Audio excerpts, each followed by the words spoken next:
अब हम बात करते हैं सेल वॉल के बारे में। Cell wall is the outermost covering of the cell, लेकिन ये एनिमल सेल्स में नहीं होती है, सिर्फ प्लांट सेल्स में होती है। मतलब जैसे ये एनिमल सेल है,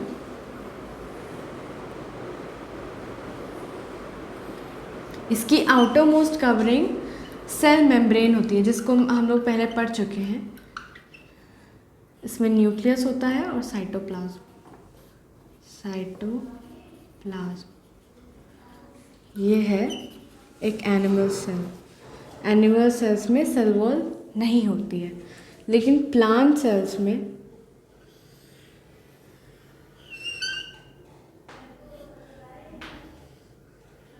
एक आउटर मोस्ट रिजिड वॉल होती है या मेम्ब्रेन होती है, और इसी को हम सेल वॉल कहते हैं। सेल वॉल, इसमें सेल मेम्ब्रेन भी होती है जो कि सेल वॉल के अंदर होती है। सेल वॉल के अंदर एक मेम्ब्रेन होती है जिसको हम कहते हैं सेल मेम्ब्रेन या प्लाज्मा मेम्ब्रेन। इसमें न्यूक्लियस होता है और साइटोप्लाज्म होता है। साइटोप्लाज्म, इसका जो सेल होता है, इसमें जो बाहर सेल वॉल बनी होती है, ये बनी होती है सेल्यूलोज की। सेल्यूलोज एक टाइप का कॉम्प्लेक्स सब्सटेंस है या कॉम्प्लेक्स कार्बोहाइड्रेट सब्सटेंस है। कार्बोहाइड्रेट मतलब सेल्यूलोज जो होती है प्लांट सेल्स में, वो बनी होती है एक कॉम्प्लेक्स सब्सटेंस जिसको कार्बोहाइड्रेट बोलते हैं। कॉम्प्लेक्स कार्बोहाइड्रेट से सेल्यूलोज बनी होती है और इसीलिए ये रिजिड होता है। और ये प्लांट सेल में होता है और फंजाई, ये दूसरे ऑर्गेनिजम्स में जिनमें सेल वॉल प्रेजेंट होता है, जो कि फंजाई प्लांट सेल के अलावा, और बैक्टीरिया। और the basic difference between animal cell and plant cell, इसको बेसिक डिफरेंस कहते हैं। बेसिक डिफरेंस मतलब एनिमल सेल्स में सेल वॉल एब्सेंट होती है और प्लांट सेल में सेल वॉल प्रेजेंट होती है। ये बेसिक डिफरेंस होता है between animal cell and plant cell. Basic difference. अब हम बात करते हैं कैरेक्टर्स ऑफ सेल वॉल के बारे में। तो सेल वॉल के कुछ कैरेक्टर्स के बारे में जानते हैं। पहला कैरेक्टर होता है in plant cell wall is made up of cellulose, जो कि मैंने अभी आपको बताया कि सेल्यूलोज का बना होता है। और सेल्यूलोज कॉम्प्लेक्स सब्सटेंस होता है, कॉम्प्लेक्स कार्बोहाइड्रेट सब्सटेंस होता है। मतलब कि ये जो सेल्यूलोज होता है वो कार्बोहाइड्रेट्स का बना होता है। दूसरा है it is the outermost covering of plant cell. Outermost rigid covering of cell wall. ये सबसे बाहर की कवरिंग होती है और ये बहुत ज़्यादा रिजिड होती है। मतलब कि ये सेल मेम्ब्रेन के भी बाहर की कवरिंग होती है। It provide shape to plant cell. ये प्लांट सेल को एक डेफिनेट और फिक्स्ड शेप प्रोवाइड करता है। It is non living. ये नॉन लिविंग होता है, लेकिन सेल मेम्ब्रेन लिविंग होता है।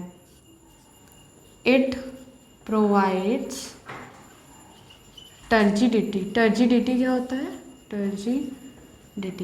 टर्जिडिटी क्या होता है? जब सेल वॉल के अंदर पानी आ जाता है by the process of osmosis, जब प्लांट सेल के अंदर पानी आ जाता है तो प्लांट सेल स्वेल कर जाती है और वो उसमें फूटने का डर होता है, मतलब बस्टिंग का डर होता है। किसका? प्लांट सेल का। तो ये जो सेल वॉल होती है, जब ये प्लांट सेल इस पे ऐसे करके प्रेशर लगाता है तो उतनी ही प्रेशर सेल वॉल इस पे लगाता है। तो इससे क्या होता है कि जो सेल ऑफ प्लांट होती है वो बर्स्टिंग से बची होती है। मतलब क्या होता है कि सेल वॉल इसको बर्स्ट करने से बचाता है जब इसमें ऑस्मोसिस का प्रोसेस होता है, एंडो ऑस्मोसिस होता है, मतलब जब पानी अंदर जाता है तो ये सेल फूटे ना, इसीलिए सेल वॉल इसको टर्जिडिटी देता है कि वो सेल बर्स्ट ना कर जाए या कोलैप्स ना कर जाए। अब हम बात करते हैं न्यूक्लियस के बारे में, जो कि सेलुलर कंपोनेंट होता है, मतलब सेल के अंदर एक पार्ट होता है सेल का, न्यूक्लियस। पहले तो हम न्यूक्लियस का स्ट्रक्चर देख लेते हैं। न्यूक्लियस क्या होता है? सेलुलर पार्ट या फिर कंपोनेंट कह सकते हैं। ये सेल का एक पार्ट होता है या कंपोनेंट होता है।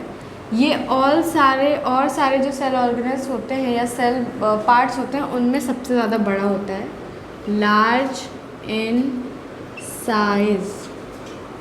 अब हम देखते हैं इसके स्ट्रक्चर के बारे में, इसमें क्या क्या होता है। ये हो गया न्यूक्लियस, ये इसकी कवरिंग हो गई। इसमें डबल कवरिंग होती है और इस डबल कवरिंग को हम क्या बोलते हैं? Nuclear membrane. ये कंटिन्यूस नहीं होता है, मतलब इसमें ऐसे पोर्स होते हैं।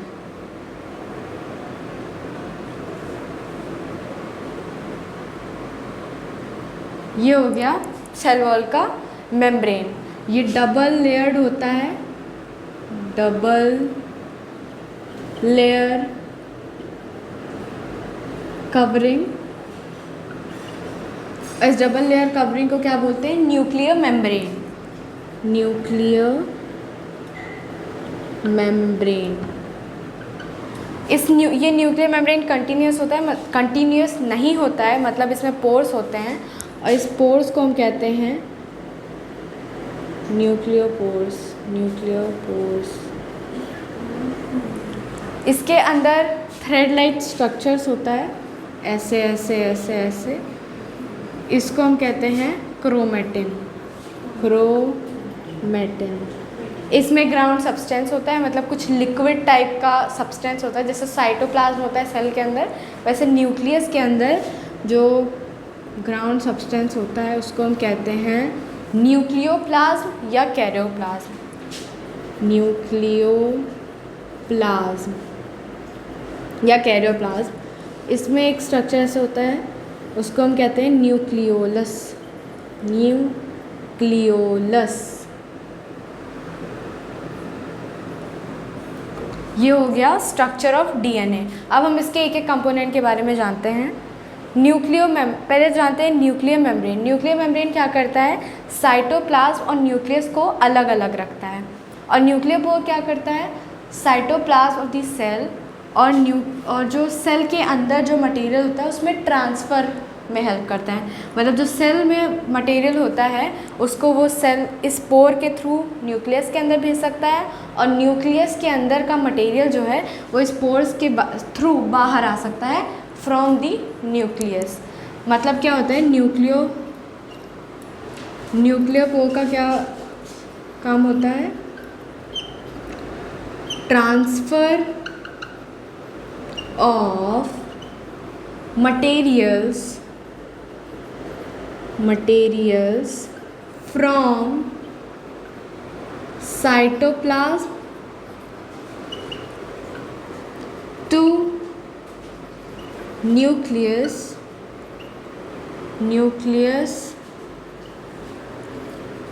और वाइस वर्सा मतलब साइटोप्लाज्म से कोई मटेरियल न्यूक्लियस में जा सकता है, उसी तरह न्यूक्लियस से साइटोप्लाज्म में भी आ सकता है। ये क्या करता है? न्यूक्लियोपोर्स का यही काम होता है।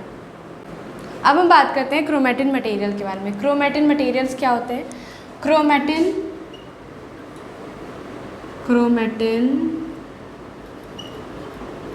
Contains DNA. क्रोमेटिन क्या करता है? डीएनए रखता है अपने पास। ये थ्रेड लाइक स्ट्रक्चर होता है, जैसे आप देख सकते हैं। किसी भी इंटैंगल मतलब बहुत उलझा हुआ होता है जो कि न्यूक्लियस में होता है। क्रोमेटिन क्या होता है? Thread like structure. Thread like structure present in the nucleus. ये न्यूक्लियस के अंदर होता है और ये लंबे लंबे थ्रेड की तरह होता है और ये डीएनए रखता है। डीएनए क्या होता है? डीएनए जीन्स रखता है। जीन्स मतलब inheritance of parent cell. Parent cell की जो जेनेटिक मटेरियल होता है उसको ये डीएनए रखता है, जो कि नेक्स्ट सेल में लेके आता है, मतलब नेक्स्ट जेनरेशन में। क्रोमैटिन मटेरियल जब डिवीज़न आता है, सेल डिवीज़न का टाइम आता है, तो ये क्रोमैटिन मटेरियल ऑर्गेनाइज होता है, ऑर्गेनाइज हो जाता है in the form of chromosomes. जब सेल डिवाइड होने लगता है तो ये क्रोमैटिन मटेरियल क्रोमोसोम्स के स्ट्रक्चर में आ जाता है और क्रोमोसोम्स ऐसा कुछ दिखता है। ये क्रोमोसोम के स्ट्रक्चर में आ जाता है जब सेल डिवाइड होने के टाइम पे आ जाता है, और ये डीएनए रखता है और इसमें प्रोटीन होता है एक टाइप का, और उस प्रोटीन को हम कहते हैं हिस्टोन प्रोटीन। हिस्टोन प्रोटीन किसमें? क्रोमैटिन मटेरियल में। ये chromatin material thread like structure होता है और जब सेल डिवाइड होने के टाइम पे आता है तो ये फॉर्म हो जाता है क्रोमोसोम, जुड़ के क्रोमोसोम बन जाता है जिसका स्ट्रक्चर कुछ ऐसा होता है। अब हम बात करते हैं कि सेल, जैसे हमने बात की थी पहले प्रोकैरियोटिक सेल्स के बारे में, प्रोकैरियोटिक सेल और यूकैरियोटिक सेल। प्रोकैरियोटिक सेल और यूकैरियोटिक सेल का एक बेसिक डिफरेंस यही होता है कि इसमें न्यूक्लियर मेम्ब्रेन होती है और उसमें न्यूक्लियर मेम्ब्रेन नहीं होती है। न्यूक्लियर मेम्ब्रेन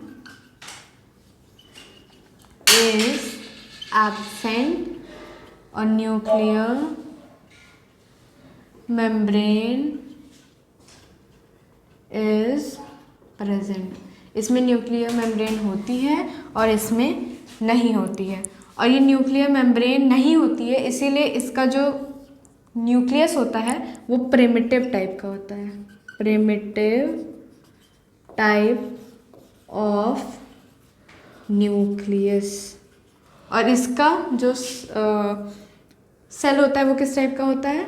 वो ट्रू टाइप ऑफ न्यूक्लियस। इसमें न्यूक्लियस जो होता है वो ट्रू होता है, वेल डिफाइंड होता है। इसका जो न्यूक्लियस होता है वो प्रिमिटिव टाइप ऑफ न्यूक्लियस होता है। क्यों? क्योंकि उसमें सेल मेम्ब्रेन, न्यूक्लियर मेम्ब्रेन नहीं होती है, लेकिन यूकैरियोटिक सेल में होती है। अब हम बात करते हैं साइटोप्लाज्म के बारे में। साइटोप्लाज्म भी सेलुलर कंपोनेंट होता है, मतलब पार्ट ऑफ सेल होता है। ये फ्लूइड कंटेंट ऑफ सेल, जो लिक्विड पार्ट होता है सेल के अंदर या फ्लूइड पार्ट होता है, उसी को साइटोप्लाज्म कहते हैं। जैसे ये एक सेल है और इसमें न्यूक्लियस है, इसमें जो लिक्विड पार्ट होता है, जो लिक्विड पार्ट होता है इसी को हम साइटोप्लाज्म कहते हैं। ये साइटोप्लाज्म में कई सारे सेल ऑर्गेनेल्स होते हैं, सेल ऑर्गेनेल्स होते हैं, और ये cell organelles different type of function करते हैं सेल्स में। ये cell organelle different types of function they perform in the cell। और ये जो सेल ऑर्गेनल्स होते हैं जो कि साइटोप्लाज्म में होते हैं, ये यूकैरियोटिक सेल्स में तो मेम्ब्रेन बाउंडेड होते हैं। In eukaryotic cells, in eukaryotic cells, cell organelle is membrane bounded। लेकिन वहीं जब हम बात करते हैं प्रोकैरियोटिक सेल्स की, प्रोकैरियोटिक सेल की, तो उनके जो सेल मेम्ब्रेन, सेल ऑर्गेनल्स होते हैं, सेल ऑर्गेनल को सीओ बोल दे रहे हैं, सेल ऑर्गेनल होते हैं, इनमें मेम्ब्रेन नहीं होता है।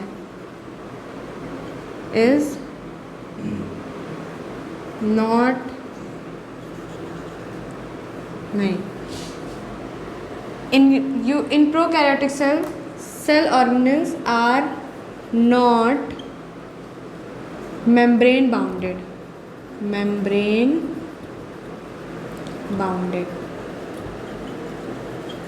मतलब कि जो सेल में फ्लूइड कंटेंट होता है उसको हम कहते हैं साइटोप्लाज्म। इस साइटोप्लाज्म के अंदर सेल ऑर्गेनल्स होते हैं और ये सेल ऑर्गेनल्स फंक्शन करते हैं सेल के अंदर कई सारे, जो हम आगे पढ़ेंगे।